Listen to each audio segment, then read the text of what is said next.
이 말씀을 다른 제목으로도 우리가 본 적이 있습니다만, 오늘 우리가 부활절을 마치고 일주일이 지났는데 오늘 이 본문을 믿음의 차원에서 한번 볼 필요가 있다고 생각합니다. 여러분, 우리가 살아가면서 그런 경험을 할 때가 있습니다. 가장 가까운 것이 가장 멀 때가 있습니다.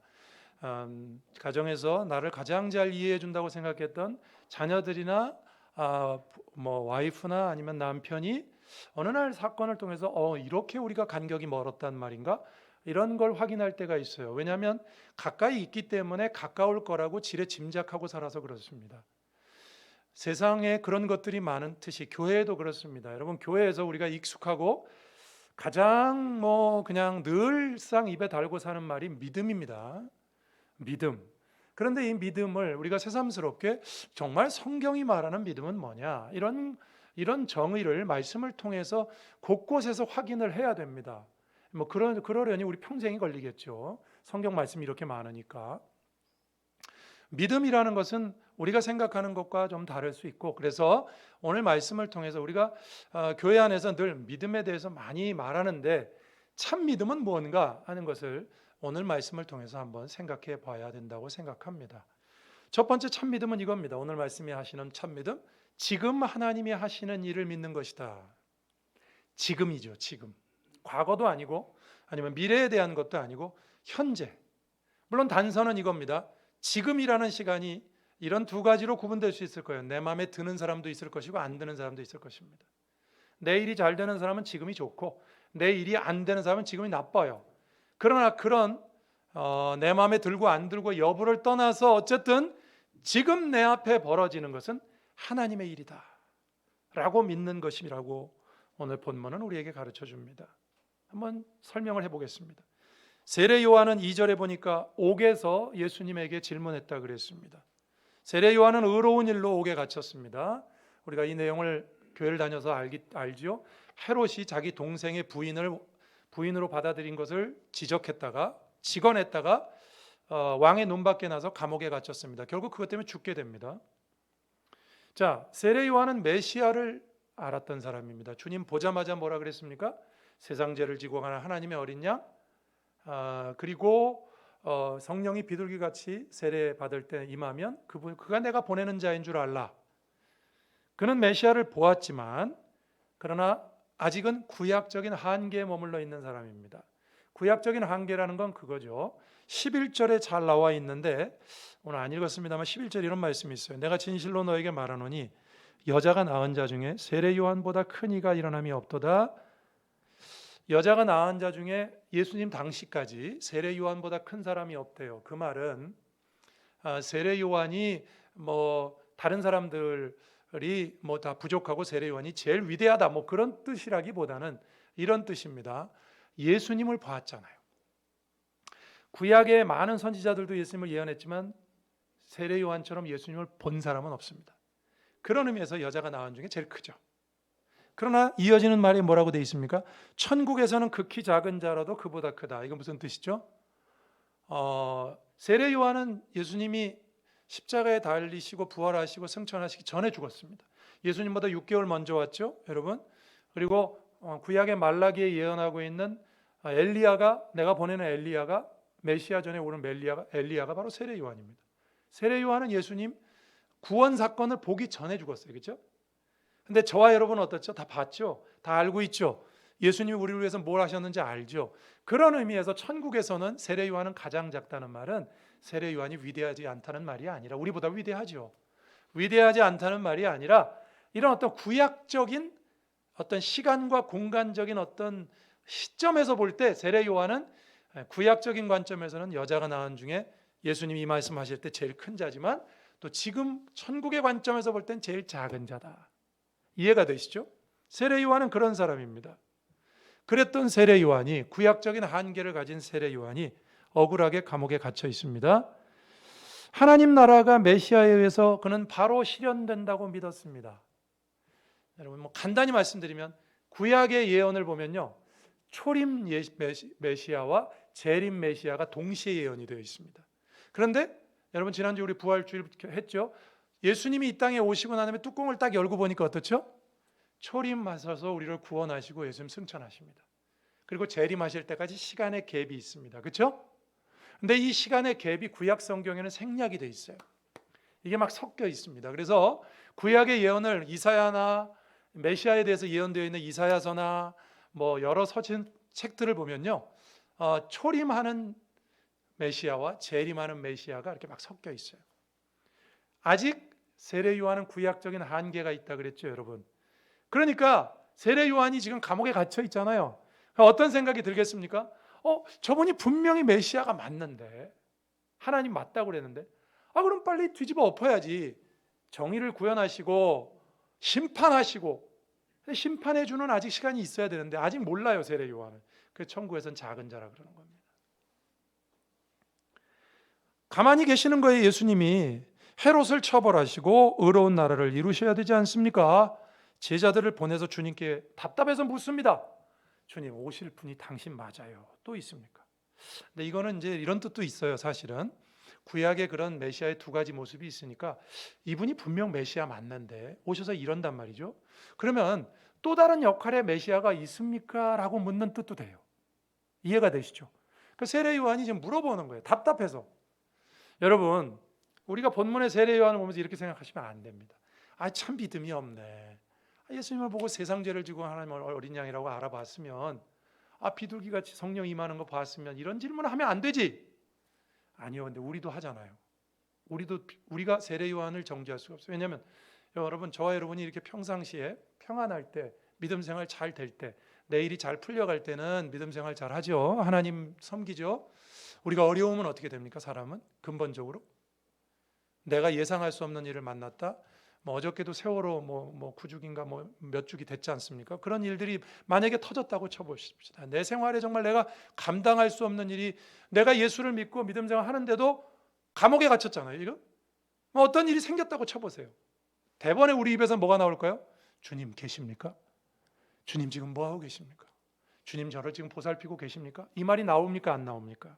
나오죠. 세례 요한도 지금 그러고 있는 거예요. 답답해서 묻습니다. 근데 이것에 대해서 주님이 대답을 하시는데, 어떻게 보면 절박해서 묻는 세례 요한의 질문에 비해서 주님은 굉장히 태평하십니다. 4절에 이렇게 말씀하세요. 너희가 가서 듣고 보는 것을 요한에게 말하라. 그러면서 5절에 이런 말씀하세요. 맹인이 보며 못 걷는 사람이 걸으며 나병한 자가 깨끗함 받으며 못 듣는 자가 들으며 죽은 자가 살아나고 가난한 자에게 복음이 전파된다 하라. 이사야에서 예언되어 있는 메시아가 하실 일인 것은 맞습니다. 그런데 이건 분명히 요한이 기대하는 것에는 못 미치는 거죠. 전부 좋은 거죠. 여기 나오는 게 다 좋은 일 아니에요? 가난한 자에게 복음이 전파되고 다 좋은 일이죠. 그러나 요한이 지금 바라는 건 뭐죠? 심판. 자, 악한 헤롯을 멸하고 하나님의 뜻이, 정의가 이 땅에 구현되는 것을, 아직 구약적인 한계에 갇혀 있다고 제가 그랬잖아요. 세례 요한은 주님을 지금 다 이해하지 못하고 있는 거예요.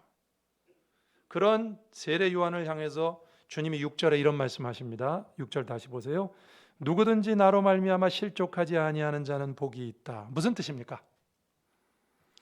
너의 생각과 달라도, 세례 요한, 네가 가지고 있는 네 생각이 있지. 그런데 내가 분명히 메시아인 건 너도 알고 있지. 그러니까 네가 생각하는 심판이나 정의가 지금 당장 오지 않아도, 내가 이렇게 돌아다니면서 동네 다니면서 병자를 고치고 가난한 자에게 복음을 전하고 있어도 이것이 바로 하나님의 일이라는 걸 믿으라는 것입니다.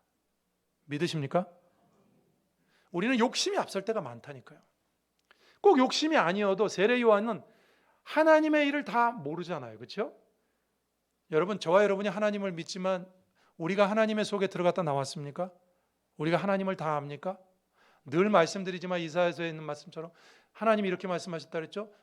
내 생각은 너희 생각과 달라서 하늘이 땅보다 높음 같이 내 생각은 너희 생각보다 높고 달라요. 그러니까 하나님이 어떤 일을 하시는가 하는 것에 대해서 우리가 예단할 수가 없어요.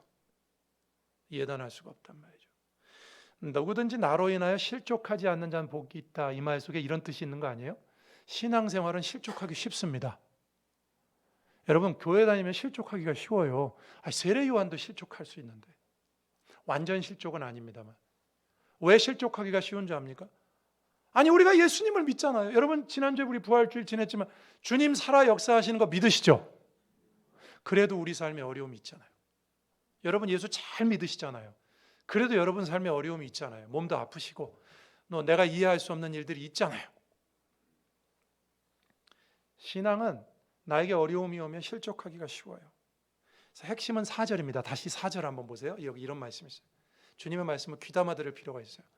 예수께서 대답하여 이르시되 너희가 가서, 여기 너희는 세례 요한이 보낸 제자들이죠. 너희가 가서 듣고 보는 것을 요한에게 알리되 그랬어요. 듣고 보는 것, 그게 뭐죠? 지금 여기서 벌어지고 있는 일들. 주님이 이 말씀을 통해서 세례 요한에게 이렇게 간접 메시지를 전하시는 거예요. 요한아, 세례 요한아, 네가 나에 대해서, 메시아에 대해서 기대하고 생각하는 것을 믿지 말고 네 눈앞에 벌어지고 있는 일들, 비록 그것이 너의 기대와 너의 생각에는 못 미친다 할지라도 그것을 믿는 것이 참 믿음이다. 믿으십니까? 그 말이 이 속에 있는 거예요. 너희들이 가서 보고 듣는 것을 알려줘라.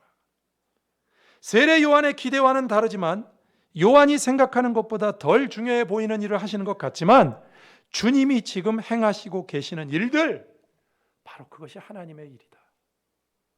여러분, 참 믿음이 뭔지 압니까? 우리가 예수를 믿을 때 갖고 있는 기대가 있어요. 예수를 믿으면 이것도 되고 우리 다 기대가 있잖아요. 우리 가정을 향한 기대, 내 사업을 향한 기대, 나를 향한 기대.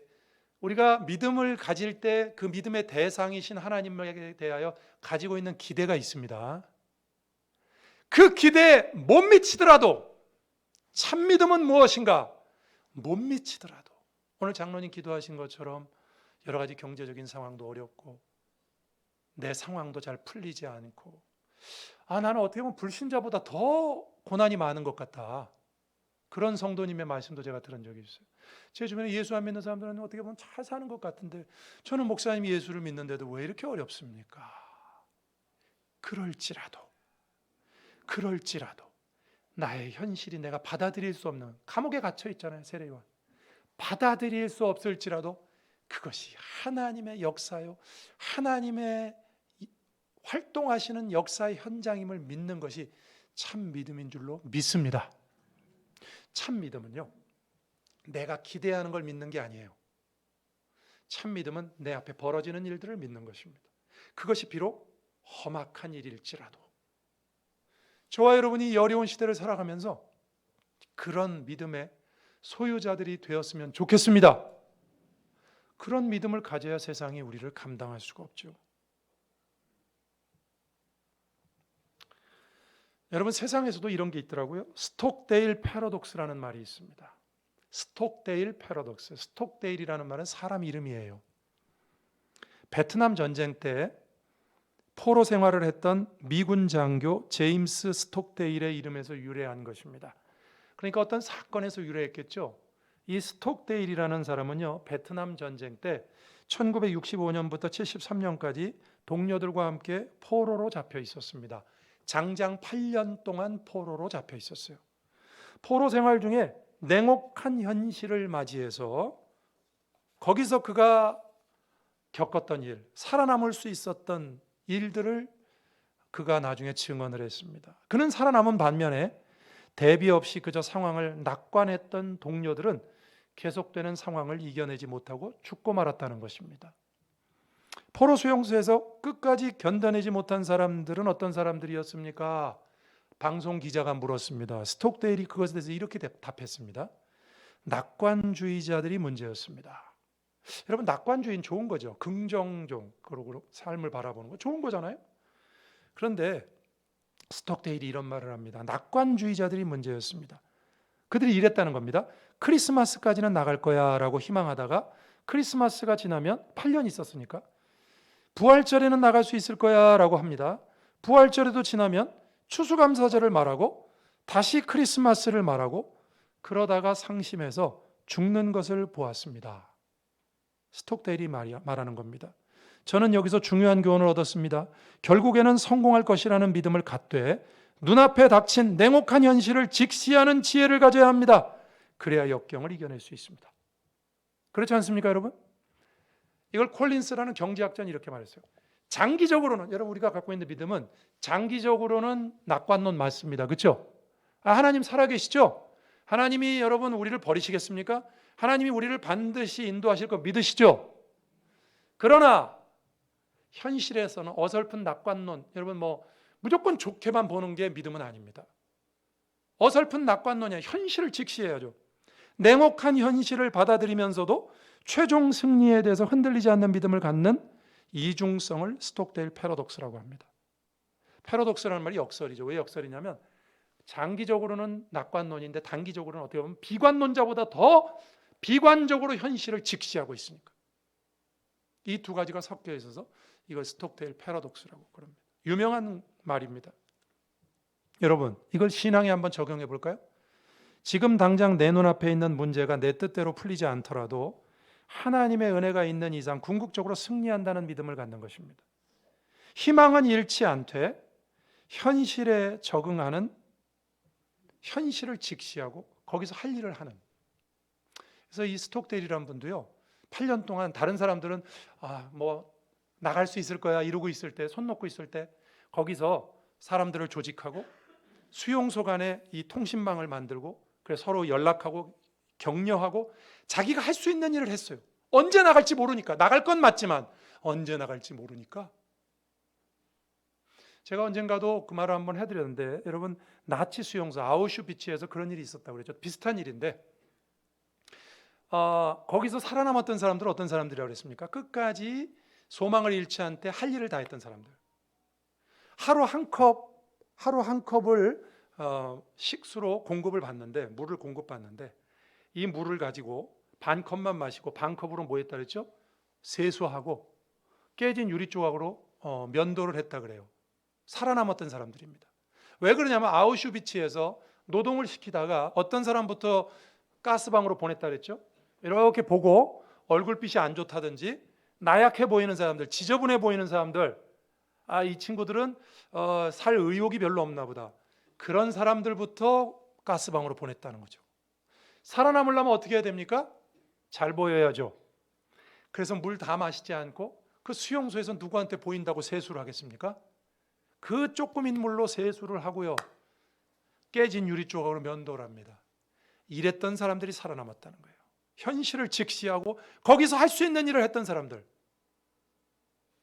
여러분 이런 말이 있더라고요. 경제에서도 그런 말이 쓰더라고요. 지금이 바닥인 줄 알았는데, 바닥. 우리가 바닥을 쳤다 그러죠. 경제가 아주 나쁘면 이게 바닥이다 그런 말 하잖아요. 그런데 이런 말도 하더라고요. 바닥인 줄 알았는데 바닥 밑에 지하실이 있고 지하실 밑에 구렁텅이가 있더라. 이런 말도 해요, 여러분. 쉽게 예단하지 말라고요. 이게 바닥이다, 이제 올라갈 일만 남았다. 누가 그럽니까? 그렇게 안 되면 어떻게 할 거예요?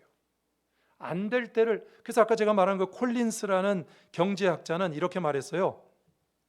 짐 콜린스는 낙관론이 비관적인 상황을 극복하는 데 오히려 장애가 된다, 때때로.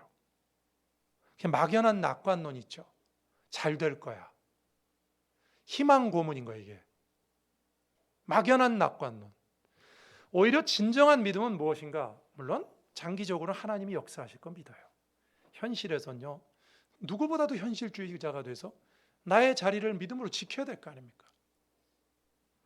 현실을 직시하고. 여러분, 우리의 믿음 생활이 그렇습니다. 참 믿음은 하나님이 하시는 일을 믿는 것입니다. 지금의 현실이 내가 원하는 것이 아니어도, 내 기대와는 벗어날지라도 여러분 실족하시면 안 됩니다. 혹시 모르겠습니다. 여러분 가운데도 여러분의 상황이 이렇게 주일마다 나와서 예배드리고 믿음 생활 하는데도 개선되지 않는 어떤 상황에 있을 수도 있습니다. 그러나 이렇게 생각하는 게 참 믿음입니다. 나의 이 개선되지 않는 상황도 나를 향한 하나님의 일하십니다. 그럼 나는 이 속에서 물론 나의 삶을 이끄시겠지만 나는 이 속에서 뭘 할 것인가? 이 상황은 빨리 개선되면 좋겠지만 개선이 안 될 수도 있다. 안 될 때 나는 어떻게 이 기간을 보낼 것인가? 이것이 여러분 진정한 믿음입니다. 내 삶이 내가 원하는 모습이 아니어도 그 속에 분명히 하나님의 뜻이 있는 것을 믿는 것, 다시 한번 말씀드립니다만 참 믿음은 내가 기대하는 걸 믿는 게 아닙니다. 착각하지 마세요. 어떤 분들은 예수를 믿으려고 할 때 가졌던 자신의 기대가 그 기대가 교회 안에서 이루어지지 않으면 신앙을 그만둡니다. 왜? 기대가 이루어지지 않으니까. 잘 생각해 보세요. 그게 믿음입니까? 정말 살아계신 하나님을 모신다 그러면 내 기대가 무너지고 없어지더라도 끝까지 하나님을 믿어야죠. 욥처럼. 뭐 안 되면 믿고 되면 믿고 안 되면 안 믿는 거예요. 이거는 신앙이 아닙니다. 이건 내가 주인이지. 여러분, 참 믿음은 내 기대를 믿는 것이 아니라 하나님이 하시는 일을 믿는 것입니다. 지금의 현 상황도, 작금의 현 상황도, 비록 바닥, 지하실, 구렁텅이가 기다리고 있어도 하나님이 역사하시는 것으로 믿고 현실을 직시하고 이 속에서 흔들리지 않는 귀한 성도들 되시길 주의 이름으로 축원합니다. 두 번째입니다. 참 믿음은 이런 것입니다. 작은 것에 충성함이 참 신앙입니다. 여러분, 교회에서 작은 일에 충성하라 그런 말 많이 들어보셨죠? 이건 무조건 작은 일이 주님의 일이다 그 뜻이 아닙니다. 작은 일이 주님의 일이라는 뜻이 아니라 작은 일에 충성하는 것이 내가 주님의 종이라는 시험이 되는 거예요. 무슨 얘기냐면 이런 거죠. 어떤 분들은 신앙생활을 하기 위해서 교회에 나와 있음에도 불구하고 이런 분들이 계시더라고요. 내 사회적인 지위와 내가 사회적으로 내가 하고 있는 일이 있지 내가 교회에서 이런 일을 할 수 있는가? 그런 분들 계세요? 아니죠. 저는 이렇게 권하고 싶어요. 거꾸로. 여러분, 사회에서 여기서 좀 대단한 분들이 계시면 오히려 교회 와서는 좀 험한 일을 하십시오. 반대로. 그러니까 사회에서 이렇게 힘든 일을 하시는 분들은 교회 와서 좀 편하게 계시라고 그러고요.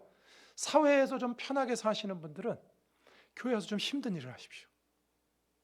그럴 때 세상 사람들이 저기가 뭐가 있구나 그럴 거 아닙니까? 좀 얘기는 다릅니다만 저 소망교회 이명박 대통령이 서울시장일 때 주차 봉사했어요. 그죠? 그거에 대해서 물론 말이 많아요.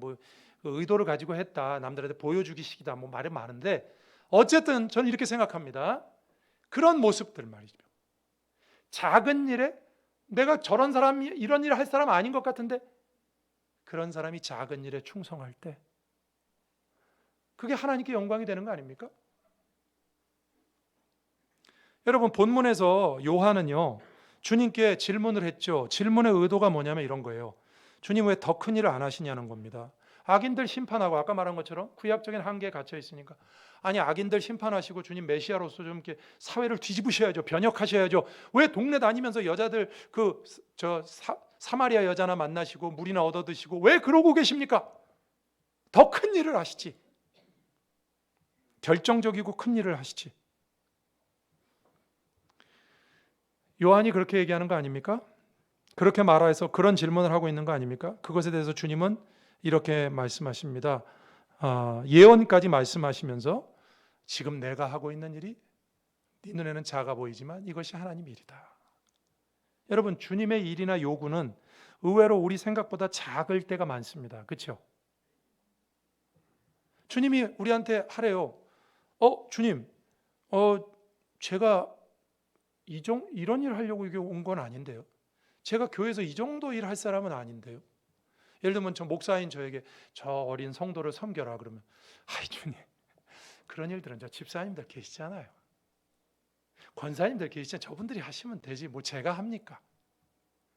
여러분, 우리가 주님을 주님이라고 부르죠. 그럴 때 그 주자가 주인 주자잖아요. 주인이 있으면 저와 여러분은 하인이라 그랬죠. 하인이 야 가서 물 좀 떠와라 그러면 주인님, 제가 지금 여기서 지금 하인 생활 몇 년째인 줄 아십니까? 저 밑에 저 하바리들 쓰세요. 이게 하인입니까?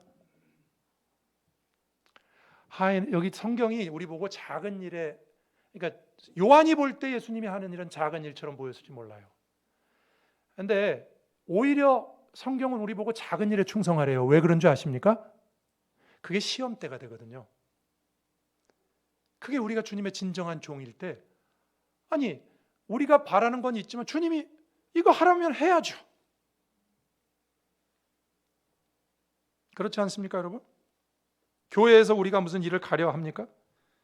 주님이 우리에게 요구하시는 일들은요, 작아 보여요. 근데 물론 일이 작아서가 아니라 주님 앞에서 뭐 큰 일이 어디 있습니까? 우리가 대통령이고 나라를 경영한다고 치십시다. 그게 세상 사람들 앞에서는 내세울 만한 일이지만 주님은 우주를 경영하세요. 아니, 그분 앞에서 우리가 만약에 대통령이라고 한들 우리가 하는 일이 큰 일입니까? 작은 일이죠. 달란트 비유에서 잘하였도다 착하고 충성된 종아 네가 작은 일에 충성하였음에 그 작은 일이라는 건 일이 작아서가 아니라 주님이 보기에 모든 일은 다 작은 일이에요. 그런 일들을 주님이 우리에게 부탁하십니다. 충성해라, 헌신해라.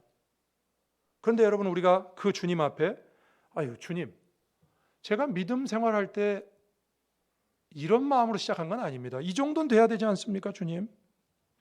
아니요.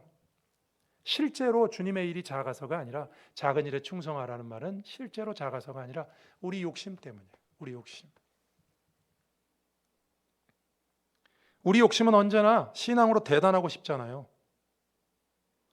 신앙으로 세상도 굴복하고 사업도 잘 되고 신앙으로 좀 보란 듯이 좀 이루고 싶잖아요. 근데 주님 우리에게 이렇게 말씀하셨죠. 나의 십자가를 지고 너의 십자가를 지고 나를 따르라. 주님을 따르는 참 믿음의 길은요, 영광의 길이 아니라 십자가를 지는 거예요. 근데 우리가 뭐 일을 가려서 하겠습니까? 내가 원하는 것을 하는 것은 욕심이죠. 신앙이 아닙니다. 참 신앙은 내 마음에 들지 않아도 주님이 하라고 하는 일을 하는 것입니다. 믿으십니까? 방법이 있어요. 아까도 제가 말씀드렸는데 여러분, 우리가 작은 일에 충성할 수 있는 방법이 있습니다. 그건 이런 거예요. 아까 제가 이런 얘기했죠. 교회는 세상에서 대단한 사람들이 오히려 작은 일을 맡아서 해야 됩니다. 사회적으로 성공하신 분들은 교회에 오시면 더 남들보다 더 헌신하십시오. 남들이 안 하는 거 하시고.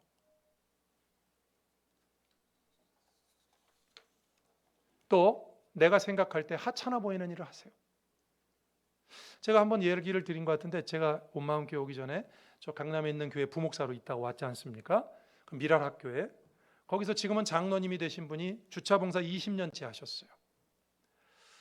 근데 그분이 대단한 분이에요. 근데 뭐 남한테 얘기 안 하고 주차 봉사인데, 거기는 이제 차가 들어올 때 그 미랄 학교 안엔 주차 공간이 부족하니까 거기는 장애인들과 새로 오신 분들만 주차하게 하고 한 200대밖에 못 돼요. 나머지는 다 삼성의료원으로 보냅니다. 삼성의료원이 주일날은 3시간까지 무료거든요. 근데 한 번은요, 웬 굉장히 좋은 차가 쌩하니 올라오더랍니다. 약간 언덕이거든요. 쌩 올라오더래요. 그래서 늘 평상시대로 이렇게 잡아댑니다. 문을 착 내리시더래요. 설명을 드렸대요. 그랬더니 그분이 이러더랍니다. 내가 누군지 알아? 글쎄, 교회 오면서 그런 마음을 가지고 왔을까 생각이, 그 교회 교인이 아니었겠죠. 방문자였을 겁니다. 근데 그때 그 장로님이 입에서 이 말이 튀어나올 뻔했대요. 당신은 내가 누군 줄 알아? 나도 잘난 만큼 잘났거든. 그런데요, 그렇게 안 하시고 그 길까지 올라왔는데 그냥 꼭 참고 이렇게 하셨답니다. 그냥 자기가 죄진 사람처럼, 아이고 죄송합니다. 사실은 이마저마해서 여기가 이런 공간이니까 좀 이해해 주십시오. 그래서 사정사정 해가지고 차를 돌려서 보내셨대요. 끝까지 참은 거죠. 그게 종 아닙니까? 그게 종 아닙니까? 작은 일에 충성하는. 시내에 가보면요, 모모한 교회들 보면요, 주차장에서, 저도 언젠가 한번 휴가 때 어떤 압구정동의 큰 교회 한번 예배 갔는데 주차장에서 대판 싸움이 났어요. 빨리 나가겠다고. 왜 우리 저 줄만 계속 내보내냐고 싸움이 났어요. 이렇게 되면 안 됩니다. 참 믿음은요, 작은 일에 충성하는 것입니다. 여러분 중에 크고자 하는 자는 섬기는 자가 되라고 하셨습니다. 믿으십니까? 여러분, 하나님이 여러분에게 복을 많이 주셨습니까? 그럼 교회 와서 더 험한 일을 하세요. 더 섬기세요. 뭐 누가 그러면 이렇게, 내가 이 정도 일을 할 사람 아닌데, 이거는 하인의 태도가 아닙니다. 그냥 주님이 시키는 일을 해야죠. 오늘 요한에게 주님 말씀하세요. 요한이, 주님 더 큰 일을 하셔야죠. 아니야, 네가 생각할 때 이 일이 작은 일 같지만 이게 하나님 일이다. 작은 일에 충성하라는 말은요, 하나님의 일이 작다는 뜻이 아니에요. 무슨 일이든지 주님께서 내게 요구하시는 일에 순종하라, 그 뜻입니다. 만약에 우리 온마음 교회가 다 그런 믿음을 가진 소유자들이라 그러면 아마 큰일이 일어날 것입니다. 왜? 대접해달라는 사람 없을 거 아니에요. 교회 와서 대접받으려는 사람들이 있어요. 아닙니다. 우리가 어떻게 교회에서 대접을 받습니까? 물론 죄송합니다. 제가 목사라 성도들이 저를 대접해 줄 때가 많은데 이렇게 알아주고. 여러분, 근데 우리가 대접받으려고 교회 나온 게 아니잖아요. 섬겨야죠. 말씀을 정리하겠습니다.